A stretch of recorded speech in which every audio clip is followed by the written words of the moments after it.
Hello, this is BSJ, and welcome. This is going to be a nice little educational tidbit. I would consider this an angry rant, angry tidbit in the sense that it's after a game. I was a bit frustrated with what the guy did, but at the end of the day, I'm not angry because we all love each other in this community. So, I'd like to give a shout out before I make this video to Boris. Boris, Dad, Boar Daddy, B-God, whatever you want to call him. Because he taught me this lesson on runes, team runes, and it was good enough to get us 8th place at a minor out of 8 teams. So, moving forward. Banana slam jam.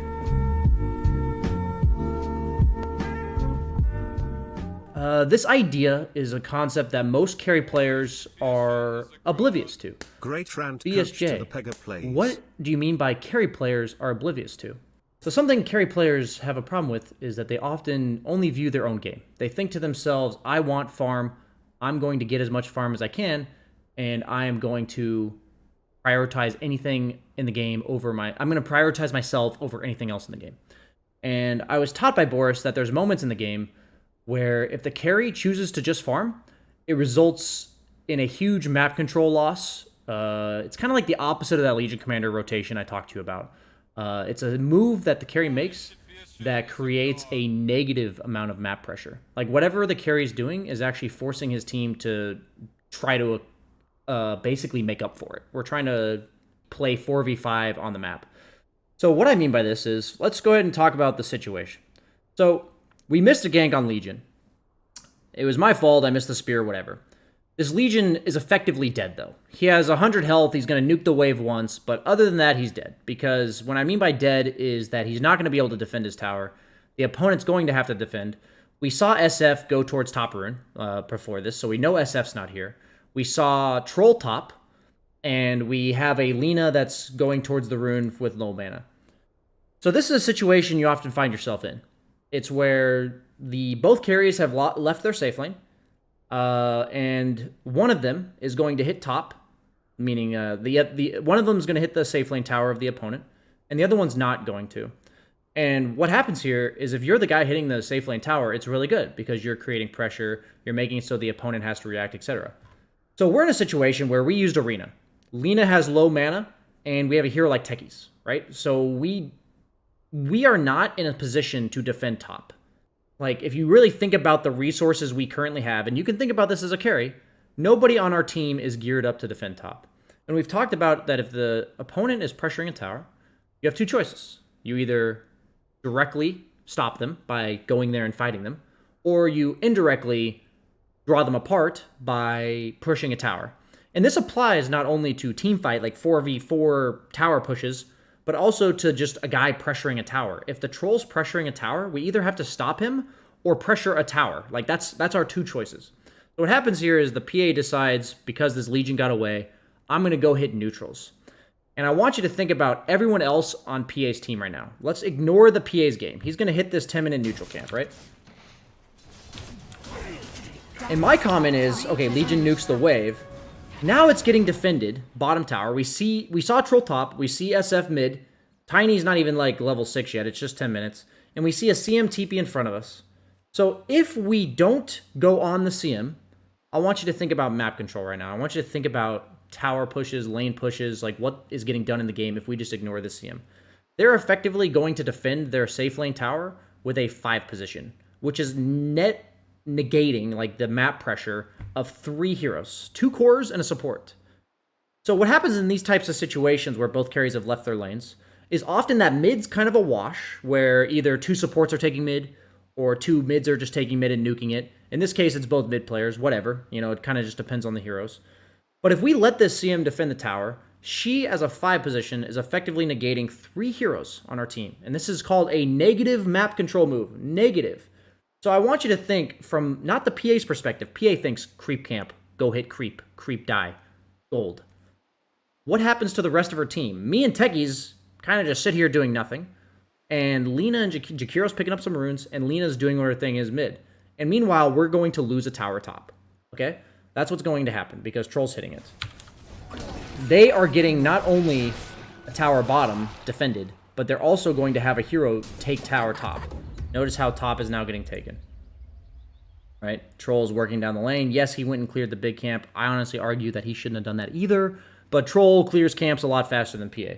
So he may have that luxury to do that, at least this stage in the game.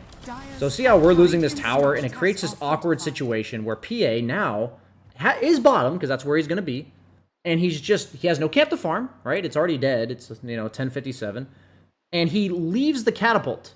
This is like move number 2. We see 2 heroes mid. We see a troll taking top, and PA has time to redeem himself. He has time to say, I'm actually going to continue pressuring this tower, because like I said, the catapult turns any mediocre tower pusher into a tower pusher, right? Any hero in the game that doesn't naturally take towers can pressure towers if they have a catapult. He has a second opportunity here. There's no camp here even. There's no camp. And he just lets the catapult die. Effing chats for the catapult, okay? He could have tanked the creep wave and the tower for about 2 seconds, allowed the creeps to get into tower range, and this tower would be under pressure.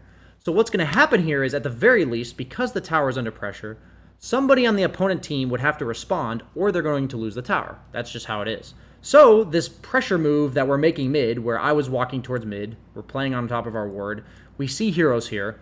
Maybe we see the CM and the tiny TP bottom, and suddenly this SF is exposed, right? But instead, they're defending bottom tower, they're defending mid tower, and then they got a tower for free.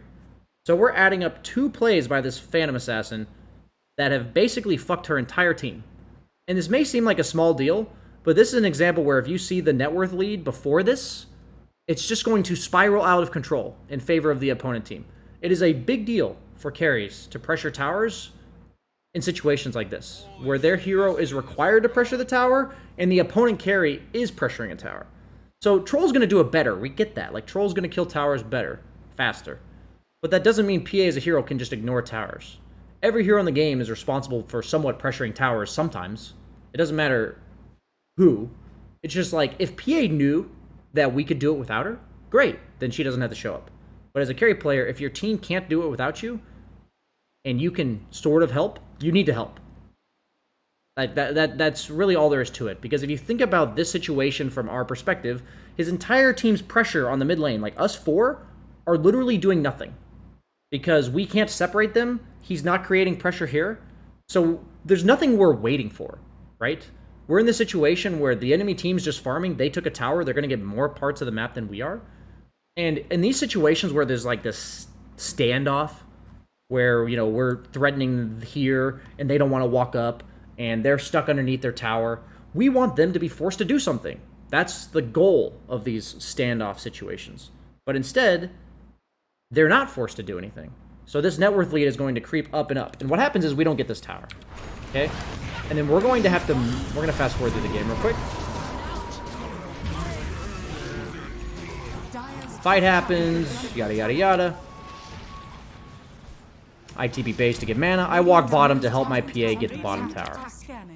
I had a TP base. So I walk bottom to help PA get the bottom tower again. Because we need this tower. And in the meantime, the opponent's pressuring mid. And so the argument could be, BSJ, you could be mid right now. But the argument then is, if I show mid, then PA is exposed bottom. But the point is, I could be there, and we could be trying to fight mid. But the problem is, we're making a choice between fighting mid or pushing this tower. We're now forced to make a decision between defending and attacking a tower, when this decision should have been chosen for this tower and this tower, right? We should be choosing, okay, we're not defending this, we're taking this. But now, since we delayed taking this tower, that decision is now put on this, between these 2 towers. So we're effectively just down a tower. And if you really look at the situation, nothing really caused this, other than PA hitting a neutral camp instead of being aggressive underneath the tower. And it may seem like a nitpicking thing, but Boris's words, and I since then have really learned about this, you're ruining your team's game. For me, it was a situation as a carrier where I wasn't hitting the tier 2, and the opponent was like grouped as 4 here.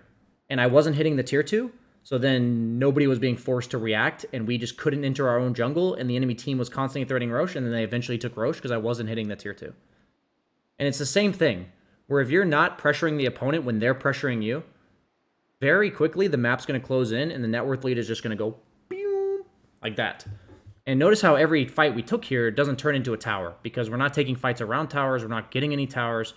And if you have heroes that don't naturally take towers like Mars and PA, that means you'll usually have to invest more, like 3 or 4 heroes, right? You'll have to invest more heroes to get the towers. In this case, we have 2 supports that take towers decently, but we can't let the CM just defend the tower on her own.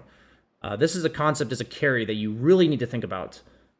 If you're going to jungle, if you're going to play hyper passively, either you have absolutely no contribution to the situation, or your team doesn't need you. Those are like the 2 parameters that are needed for you to choose to just farm and prioritize only yourself at this point in the game. This is very similar to the 2K lesson I talked about where he went Midas before any other items. But that will apply to the laning stage. This is more about the mid game and the early tower rotations. We're talking about map control, we're talking about map pressure, and it makes such a big difference if one guy does this and the other guy doesn't. This is a mistake you won't necessarily get punished for in the lower brackets, like the lower MMRs. Why? Because if Troll doesn't do it and PA doesn't do it, then yay, nothing happens, you know? But this is an awesome advantage you can take, something you can take advantage of as a lower MMR carry, because you'll have the result that this Troll did every single game that you do this, right? Every single game you're going to get a free tower, and if you like play the map as we talked about, the order of objectives, then you're going to see this just naturally lead to towers that are free and naturally lead to map control. And that's what we're going for.